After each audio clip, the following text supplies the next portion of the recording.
ഒരു restaurant style butter ചിക്കൻ്റെ റെസിപ്പിയായിട്ടാണ് ഇന്ന് ഞാൻ വന്നിരിക്കുന്നത്.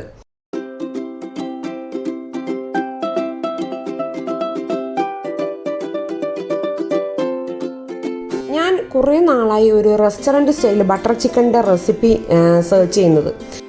അങ്ങനെ ഇരിക്കുമ്പോഴാണ് ഞാൻ FBയിൽ കഴിഞ്ഞ ദിവസം ഷെഫ് സുരേഷ് പിള്ള സാറിൻ്റെ ബട്ടർ ചിക്കൻ്റെ റെസിപ്പി കണ്ടത്. അപ്പോൾ ഷെഫിൻ്റെ റെസിപ്പി ഇതുവരെ ഞാൻ ട്രൈ ചെയ്ത് നോക്കിയതൊന്നും ഫ്ലോപ്പായിട്ടില്ല. ഇതും അതുപോലെ തന്നെ നല്ല അടിപൊളി ബട്ടർ ചിക്കനാണ്. എല്ലാവരും ഒന്ന് ട്രൈ ചെയ്ത് നോക്കണം. ഉണ്ടാക്കാനൊക്കെ വളരെ ഈസിയാണ്. നമ്മുടെ വീട്ടിലുള്ള ഇൻഗ്രീഡിയൻസ് ഒക്കെ വെച്ചിട്ടൊക്കെ തന്നെയാണ് ഇതുണ്ടാക്കുന്നത്. അപ്പോൾ നമുക്ക് നേരെ റെസിപ്പിയിലോട്ട് കിടക്കാം. ഇവിടെ എടുത്തു വെച്ചിരിക്കുന്നത് 1 കിലോ ചിക്കൻ ബോൺലെസ് പീസസ് ആണ്. അപ്പം ബട്ടർ ചിക്കൻ സാധാരണ റെസ്റ്റോറൻറ്റിൽ നിന്നൊക്കെ വാങ്ങുമ്പോൾ ബോൺലെസ് പീസസ് ആയിട്ടാണ് കിട്ടുന്നത്. അപ്പോൾ എല്ലാവർക്കും എല്ലാ സ്ഥലങ്ങളിലും ഈ ബോൺലെസ് ആയിട്ടുള്ള ചിക്കൻ മാത്രം മേടിക്കാൻ കിട്ടില്ല. അപ്പോൾ ബോൺലെസ് പീസസ് കിട്ടാത്ത സ്ഥലങ്ങളിലുള്ളവർ 1.5 കിലോ ഒക്കെ ഉള്ള ഒരു ചിക്കൻ കറിക്കട്ടായിട്ട് കട്ട് ചെയ്ത് പീസസ് ആക്കുക. അപ്പോൾ മാക്സിമം ദശയുള്ള പീസസ് തന്നെ ചൂസ് ചെയ്യുക. ഒട്ടും ദശയില്ലാത്ത എല്ല് കഷ്ണങ്ങളൊക്കെ ഈ കറി ഉണ്ടാക്കുന്നതിൽ നിന്ന് മാറ്റുക. ഇതിന് ദശയുള്ള പീസസ് തന്നെ വേണം. അങ്ങനെയുള്ള 1.5 കിലോ ചിക്കൻ പീസസ് എടുക്കാം. ഞാനിവിടെ കാണിക്കുന്ന ഇന്നത്തെ ഈ കറിയുടെ ഗ്രേവിയിൽ 1.5 കിലോ വരെയും ചിക്കൻ പീസസ് ചേർത്ത് കൊടുക്കാവുന്നതാണ്. ഞാനിപ്പോൾ എടുത്തിരിക്കുന്നത് 1 കിലോയാണ്. അതിലേക്ക് 1/4 കപ്പ് കാശ്മീരി മുളക് പൊടിയാണ് ചേർത്ത് കൊടുത്തിരിക്കുന്നത്. ഇനി ഇതിലേക്ക് 1 ടീസ്പൂണോളം ഉപ്പ് പൊടി ചേർത്ത് കൊടുക്കുക. ഉപ്പ് നിങ്ങൾ നോക്കിയതിന് ശേഷം ഒന്ന് ചേർത്ത് കൊടുക്കേണ്ടി വരും കുറച്ചുകൂടെ കഴിയുമ്പോൾ. പിന്നെ അതിലേക്ക് ചേർത്ത് കൊടുക്കേണ്ടത് ഒരു 3-4 ടേബിൾ സ്പൂൺ തൈരാണ്. കട്ട തൈരാണ് ഇവിടെ എടുത്തിരിക്കുന്നത്. അത് ഞാൻ ചേർത്ത് കൊടുത്തായിരുന്നു കേട്ടോ, അത് കാണിക്കാൻ വിട്ടുപോയതാണ്. അതുകൂടാതെ ഇതിലേക്ക് 2 ടേബിൾ സ്പൂൺ കസൂരി മേത്തി കൈകൊണ്ടൊന്ന് നല്ലപോലെ തിരുമ്മി പൊടിച്ചതിന് ശേഷം ചേർത്ത് കൊടുക്കുക. ഇനി ഇതിലേക്ക് ചേർത്ത് കൊടുക്കേണ്ടത് ഇഞ്ചിയും വെളുത്തുള്ളിയും കൂടി പേസ്റ്റ് ആക്കിയതാണ്. അപ്പോൾ നമുക്കതൊന്ന് പേസ്റ്റ് ആക്കി കൊണ്ടുവരാം. ഇത് ഇഞ്ചിയും വെളുത്തുള്ളി ഇവിടെ പേസ്റ്റ് ആക്കി എടുത്ത് വെച്ചിട്ടുണ്ട്. അതായത് ഒരു 3 ടേബിൾ സ്പൂൺ ഇഞ്ചി വെളുത്തുള്ളി പേസ്റ്റ് നമ്മൾ ഇതിലോട്ട് ചേർത്ത് കൊടുക്കുന്നുണ്ട്. അതായത് ഒരു 2 ഇഞ്ച് കഷ്ണം ഇഞ്ചിയും ഒരു 10 വെളുത്തുള്ളിയും കൂടിയാണ് പേസ്റ്റ് ആക്കി എടുത്ത് ഇതിലോട്ട് ചേർത്ത് കൊടുത്തത്. ഇനി ഇത് ഇത്രയും നല്ലതുപോലെ കൈകൊണ്ടൊന്ന് തേച്ച് പിടിപ്പിക്കാം ഈ ചിക്കനിലോട്ട്. ഇനി ഇതിലേക്ക് ഒരു 3 ടേബിൾ സ്പൂൺ സൺഫ്ലവർ ഓയിലും കൂടി ചേർത്ത് വീണ്ടും ഒന്നും കൂടി തിരുമ്മി നമുക്കെടുക്കാം. ഇത്ര ഇൻഗ്രീഡിയൻസ് ചേർത്ത് മാരിനേറ്റ് ചെയ്ത ഈ ചിക്കൻ പീസസ് നമുക്കൊരു ബോക്സിലാക്കി ഒരു 3 മണിക്കൂറെങ്കിലും ഫ്രിഡ്ജിൽ വെക്കാം. മിനിമം 3 മണിക്കൂറെങ്കിലും ഫ്രിഡ്ജിൽ വെക്കണം. ഓവർനൈറ്റ് മാരിനേറ്റ് ചെയ്തൊക്കെ വെച്ച് കഴിഞ്ഞാൽ ഒന്നും കൂടി ടേസ്റ്റ് കൂടുകയുള്ളൂ കേട്ടോ. അപ്പോൾ ഞാൻ 3 മണിക്കൂറിന് ശേഷം ഈ ചിക്കൻ പീസസ് OTGയിൽ വെച്ചിട്ട് ഗ്രില്ല് ചെയ്യാനായിട്ട് അതിൻ്റെ ട്രേയിൽ ഒരു അലൂമിനിയം ഫോയിൽ വിരിച്ചതിന് ശേഷം അതിലോട്ട് ചിക്കൻ പീസസ് എല്ലാം നിരത്തി വെച്ചിട്ടുണ്ട്. ഇനി നമുക്കിത് ഒന്ന് ഗ്രില്ല് ചെയ്തെടുക്കാം. അതിനുവേണ്ടി മിഡിൽ റാക്കിലോട്ട് ആ ട്രേ വെച്ചതിന് ശേഷം 200 ഡിഗ്രി സെൽഷ്യസിൽ 10 മിനിറ്റ് പ്രീഹീറ്റ് ചെയ്തിട്ടാണ് ഈ ട്രേ വെച്ച് കൊടുത്തിരിക്കുന്നത്. അപ്പോൾ 200 ഡിഗ്രി സെൽഷ്യസിൽ തന്നെ ഒരു 30 മിനിറ്റോളം ഒന്ന് ഗ്രില്ല് ചെയ്തെടുക്കാം. ഇനി OTG ഒന്നും ഇല്ലാത്ത ആളുകൾ വിഷമിക്കേണ്ട ആവശ്യമില്ല. അതിന് പകരമായിട്ട് നമ്മളൊരു ഫ്രൈയിങ് പാനിൽ കുറച്ച് ബട്ടറോ ഓയിലോ തൂവിയതിന് ശേഷം അതിലോട്ട് ചിക്കൻ പീസസ് നിരത്തി വെച്ച് ലോ ഫ്ലെയിമിൽ മറിച്ചും തിരിച്ചും ഇട്ട് ഗ്രില്ല് ചെയ്തെടുത്താൽ മതി. അതായത് ഒരു ഷാലോ ഫ്രൈ ചെയ്യുന്ന പോലെ ചെയ്തെടുത്താൽ മതി. ഇവിടെ ഇപ്പം ചിക്കനൊക്കെ നല്ലപോലെ ഗ്രില്ല് ചെയ്ത് പാകമായി വന്നിട്ടുണ്ട്. ഇതിന് സൈഡിലോട്ട് മാറ്റി വയ്ക്കാം. ഇനി ഈ ബട്ടർ ചിക്കൻ്റെ ഗ്രേവി തയ്യാറാക്കാനുള്ള കാര്യങ്ങളിലോട്ട് കടക്കാം. ഗ്രേവിക്ക് വേണ്ടിയിട്ട് ഇവിടെ നല്ല പഴുത്ത തക്കാളി നീളത്തിൽ അരിഞ്ഞ് വെച്ചിരിക്കുന്നതാണ്. 3/4 കിലോ തക്കാളിയാണ് ഇവിടെ എടുത്ത് വെച്ചിരിക്കുന്നത്. തക്കാളിയോടൊപ്പം തന്നെ ബാക്കി ഗ്രേവിക്ക് വേണ്ടുന്ന സാധനങ്ങളും കൂടി നോക്കാം. അതായത് ഒരു 12 വെളുത്തുള്ളി എടുത്ത് ചെറുതായിട്ട് വട്ടത്തിൽ അരിഞ്ഞ് വെച്ചിട്ടുണ്ട്. ഒരു 1.5 ഇഞ്ച് കഷ്ണം ഇഞ്ചി പൊടിയായിട്ട് അരിഞ്ഞ് വെച്ചിട്ടുണ്ട്. അതുകൂടാതെ ഒരു 50 ഗ്രാം കാഷ്യൂനട്ട് എടുത്ത് വെച്ചിട്ടുണ്ട്. 3 ബേ ലീഫ്, 5 ഏലക്ക, 2 ഇഞ്ച് കഷ്ണം കറുവാപ്പട്ട, 1 ടീസ്പൂൺ കുരുമുളക് എന്നിവയാണ് എടുത്തിരിക്കുന്നത്. ഗ്രാമ്പൂ നമ്മൾ എടുത്തിട്ടില്ല കേട്ടോ, അത് പ്രത്യേകം ശ്രദ്ധിക്കണം. അതുകൂടാതെ 4 പച്ചമുളകും എടുത്തു വെച്ചിട്ടുണ്ട്. എരിവിനനുസരിച്ച് പച്ചമുളക് ചേർത്ത് കൊടുക്കാം. ഇതിനോടൊപ്പം തന്നെ മുളക് പൊടിയൊക്കെ ചേർക്കുന്നുള്ളതുകൊണ്ട് പച്ചമുളക് 4 എടുത്തു വെച്ചിട്ടുള്ളൂ. 4-5 എണ്ണം വരെ ചേർത്ത് കൊടുക്കാം. ഇനി നമുക്കിതിൻ്റെ ഗ്രേവി തയ്യാറാക്കാം. അതിന് വേണ്ടിയിട്ട് ഒരു പാനിലേക്ക് 5 ടേബിൾ സ്പൂണോളം നെയ്യ് ഒഴിച്ചു കൊടുത്തിട്ടുണ്ട്.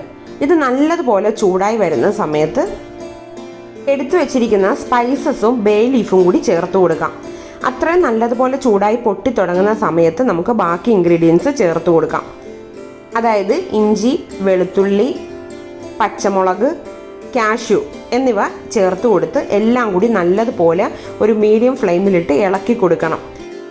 ഇഞ്ചിയും വെളുത്തുള്ളിയൊക്കെ പൊടിയായിട്ട് അരിഞ്ഞതുകൊണ്ട് പെട്ടെന്ന് മൂത്ത് വരും. അപ്പോൾ പകുതിയോളം മൂത്ത് വരുന്ന സമയത്ത്, അതായത് ഏകദേശം ഒരു 2 മിനിറ്റോളം ഒന്ന് ഇളക്കി കൊടുത്തതിന് ശേഷം നമുക്ക് എടുത്തു വെച്ചിരിക്കുന്ന തക്കാളിയും കൂടി ചേർത്ത് കൊടുക്കാം. തക്കാളിയൊക്കെ ചേർത്ത് ഒരു 10 മിനിറ്റ് ആവുമ്പം ഈ തക്കാളിയൊക്കെ നല്ലപോലെ വെന്ത് അലിഞ്ഞിട്ടുണ്ടാവും. ആ സമയത്ത് തീ ഓഫ് ചെയ്ത് കൊടുക്കാം. അതിനുശേഷം ചൂടോടുകൂടി ഒരു ഹാൻഡ് ബ്ലെൻഡർ ഉപയോഗിച്ചോ അല്ലെങ്കിൽ ഒന്ന് ചൂടാറിയതിന് ശേഷം മിക്സിയിലോ ഇട്ടിട്ട് നല്ലതുപോലെ ഒന്ന് അരച്ച് പേസ്റ്റ് രൂപത്തിലാക്കി എടുത്ത് മാറ്റി വയ്ക്കാം. ഇപ്പോൾ ഈ പറഞ്ഞ കാര്യങ്ങൾ ഒന്നും കൂടി ക്ലിയർ ആക്കി ഞാൻ പറയുവാണ്. മിക്സിയിലാണെങ്കിൽ ചൂട് ഒരുവിധം നല്ലതുപോലെ ആറിയതിന് ശേഷം വേണം അരച്ചെടുക്കാൻ.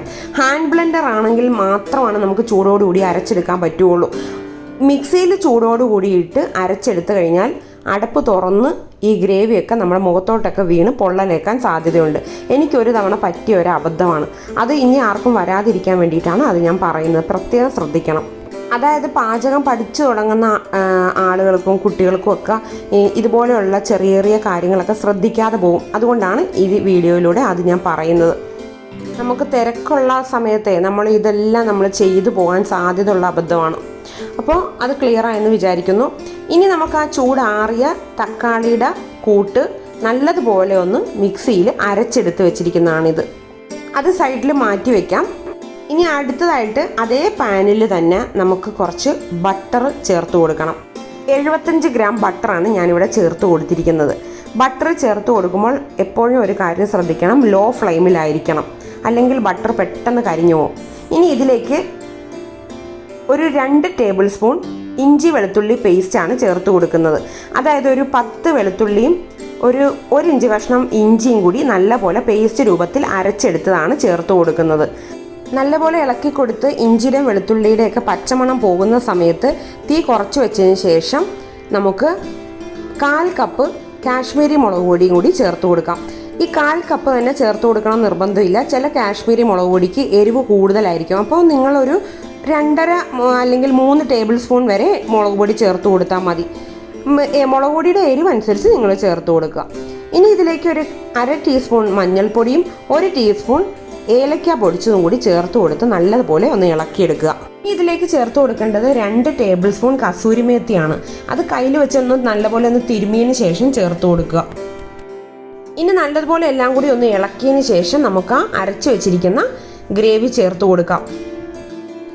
ഇനി ആ മിക്സിയിൽ പറ്റിപ്പിടിച്ചിരിക്കുന്ന ഗ്രേവിയിലേക്ക് 1.5 കപ്പ് വെള്ളം കൂടി ചേർത്ത് നല്ലപോലെ ഒന്ന് ഇളക്കിയതിന് ശേഷം അതും കൂടി ചേർത്ത് കൊടുക്കുക.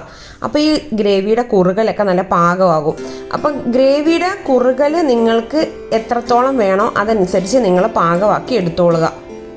നമ്മൾ ഒരു കാര്യം വിട്ടുപോയിട്ടുണ്ട്, ഉപ്പ് ചേർത്ത് കൊടുക്കാനായിട്ട്. ഉപ്പ് പാകത്തിന് ചേർത്ത് നല്ലതുപോലെ ഒന്ന് ഇളക്കി കൊടുക്കുക. ഇപ്പോൾ ഉപ്പൊക്കെ പാകമായിട്ടുണ്ട്. ഇനി നമുക്കതിലോട്ട് ചേർത്ത് കൊടുക്കേണ്ടത് പഞ്ചസാരയാണ്. 2 ടേബിൾ സ്പൂൺ പഞ്ചസാരയാണ് ഞാൻ ഇതിലേക്ക് ചേർത്ത് കൊടുത്തിരിക്കുന്നത്. അപ്പോൾ നിങ്ങൾ റെസ്റ്റോറൻറ്റിൽ നിന്നൊക്കെ ബട്ടർ ചിക്കൻ കഴിക്കുമ്പോൾ നിങ്ങൾക്ക് തോന്നിയിട്ടുണ്ടാവും ചെറിയൊരു മധുരം ഉണ്ടാവും ആ ഗ്രേവിക്ക്. അത് ഈ പഞ്ചസാര ചേർത്ത് കൊടുക്കുന്നതുകൊണ്ടാണ്. ഇനി പഞ്ചസാരയോടൊപ്പം തന്നെ മറ്റൊരു പ്രധാനപ്പെട്ട ഇൻഗ്രീഡിയൻറ്റും കൂടി ഇതിലോട്ട് ചേർത്ത് കൊടുക്കാനുണ്ട്. അത് തേനാണ്. 2 ടേബിൾ സ്പൂൺ തേനും കൂടി ചേർത്ത് കൊടുക്കുക. അപ്പോൾ തേനും പഞ്ചസാരയും കൂടി ചേർത്ത് കൊടുത്തതിന് ശേഷം നല്ലപോലെ ഇളക്കിയതിന് ശേഷം മധുരം പോരെങ്കിൽ നിങ്ങൾ പഞ്ചസാര 1 ടേബിൾ സ്പൂണോളം ചേർത്ത് കൊടുക്കാവുന്നതാണ്. ഇപ്പോൾ ഈ 2 ടേബിൾ സ്പൂൺ പഞ്ചസാരയും 2 ടേബിൾ സ്പൂൺ തേനും കൂടി ചേർത്തപ്പോൾ ഈ ഗ്രേവിയുടെ മധുരമൊക്കെ നല്ല പാകമായി വന്നിട്ടുണ്ട്. ഒരു അടിപൊളി മണം ഇങ്ങോട്ട് വരുന്നുണ്ട് കേട്ടോ ഈ ഗ്രേവിയുടെ. ഇനി ഇതിലോട്ട് നമുക്ക് ചേർത്ത് കൊടുക്കേണ്ടത് ആ ഗ്രില്ല് ചെയ്ത് വെച്ചിരിക്കുന്ന ചിക്കൻ പീസസ് ആണ്. ചിക്കൻ പീസസ് ഇങ്ങനെ ആ ഗ്രേവിയിലോട്ട് നിരത്തിയിടുക. ഇവിടെ ഇപ്പോൾ ചിക്കൻ പീസസ് എല്ലാം ചേർത്ത് കൊടുത്തിട്ടുണ്ട്. ഇനി നല്ലതുപോലെ ഒന്ന് നമുക്കൊന്ന് ഇളക്കിയെടുക്കാം. അപ്പോൾ ഈ ഗ്രേവിയൊക്കെ ചിക്കനിൽ പൊതിഞ്ഞിരിക്കുന്ന രീതിയിൽ വേണം ഇളക്കിയെടുക്കാനായിട്ട്. അപ്പോൾ ഗ്രേവിയിൽ കാഷ്യൂ ഒക്കെ അരച്ചിട്ടുള്ളതുകൊണ്ട് ചൂടായി വരും തോറും ഇത് നല്ലപോലെ കുറുകി വരും. കുറുകൽ എത്രത്തോളം വേണം എന്നനുസരിച്ച് നിങ്ങളത് പാകമാക്കിക്കോളാം. കുറച്ച് വെള്ളം ചേർത്ത് അഡ്ജസ്റ്റ് ചെയ്താൽ മതി. എനിക്കിപ്പോൾ ഈ ഒരു തിക്നെസ് ഈ ഗ്രേവിക്ക് ഇത് കറക്റ്റായിട്ടാണ് തോന്നിയത്. അപ്പോൾ ഈ പറഞ്ഞ മെഷർമെൻറ്റ്സ് എല്ലാം കറക്റ്റായിരുന്നു. ഈ ബട്ടർ ചിക്കൻ്റെ റെസിപ്പിയിൽ നമ്മൾ ചേർത്ത് കൊടുക്കുന്ന മറ്റൊരു പ്രധാനപ്പെട്ട ഇൻഗ്രീഡിയൻ്റാണ് ഫ്രഷ് ക്രീം. എൻ്റെ കയ്യിൽ ഫ്രഷ് ക്രീം വാങ്ങിയതില്ലായിരുന്നു. അപ്പോൾ അതുകൊണ്ടാണ് ഞാൻ ചേർത്ത് കൊടുക്കാതിരുന്നത്. ഒരു 50 ml എങ്കിലും ഫ്രഷ് ക്രീം ചേർത്ത് കൊടുക്കുക. അപ്പോൾ ആ അമുലിൻ്റെ ഫ്രഷ് ക്രീമാണ് ഉപയോഗിക്കുന്നതെങ്കിൽ ആ ടെട്രാ പാക്ക് നല്ലപോലെ ഒന്ന് ഷെയ്ക്ക് ചെയ്തതിന് ശേഷം ഇതിലേക്ക് ഒഴിച്ചു കൊടുക്കുക. അപ്പോൾ നമ്മളുടെ റെസ്റ്റോറൻറ്റ് സ്റ്റൈല് ബട്ടർ ചിക്കൻ ഇവിടെ റെഡി ആയിട്ടുണ്ട്. ചപ്പാത്തിയുടെ ഒപ്പോ പൊറോട്ടയുടെ ഒപ്പോ എന്തിൻ്റെ കൂടെ വേണേലും നമുക്ക് ഇത് കഴിക്കാം. നല്ല അടിപൊളി ടേസ്റ്റാണ്. എല്ലാവരും ഇതൊന്ന് ട്രൈ ചെയ്ത് നോക്കണം. അഭിപ്രായങ്ങൾ കമൻറ്റിലൂടെ അറിയിക്കണം. ഷെഫ് സുരേഷ് പിള്ള സാറിൻ്റെ ഒരു അടിപൊളി റെസിപ്പിയാണ് ഈ കരിമീൻ നിർവ്വാണം എന്നുള്ളത്. അപ്പോൾ അത് ഞാൻ ഓൾറെഡി അപ്ലോഡ് ചെയ്തിട്ടുണ്ട്. അതുകൂടാതെ വേനാട് പാൽക്കൊഞ്ചിൻ്റെ റെസിപ്പി അപ്ലോഡ് ചെയ്തിട്ടുണ്ട്. അപ്പോൾ അതിൻ്റെയൊക്കെ വീഡിയോയുടെ ലിങ്ക് ഇതിൻ്റെ ഡിസ്ക്രിപ്ഷനിൽ കൊടുക്കാം. എല്ലാവരും അതൊക്കെ ഒന്ന് ട്രൈ ചെയ്ത് നോക്കിയിട്ട് കമൻറ്റിലൂടെ അഭിപ്രായങ്ങൾ അറിയിക്കാം. അതുപോലെ തന്നെ എല്ലാവരും ഡിസ്ക്രിപ്ഷൻ ബോക്സ് മറക്കാതെ ചെക്ക് ചെയ്യുക. ഇതുവരെ ചാനൽ സബ്സ്ക്രൈബ് ചെയ്യാതെ ആരെങ്കിലും കാണുന്നുണ്ടെങ്കിൽ ഒന്ന് സബ്സ്ക്രൈബ് ചെയ്ത് സപ്പോർട്ട് ചെയ്യുകയും കൂടി ചെയ്യുക. അപ്പോൾ മറ്റൊരു നല്ല റെസിപ്പിയായിട്ട് നമുക്ക് അടുത്ത ദിവസം കാണാം. Thank you. ബൈ.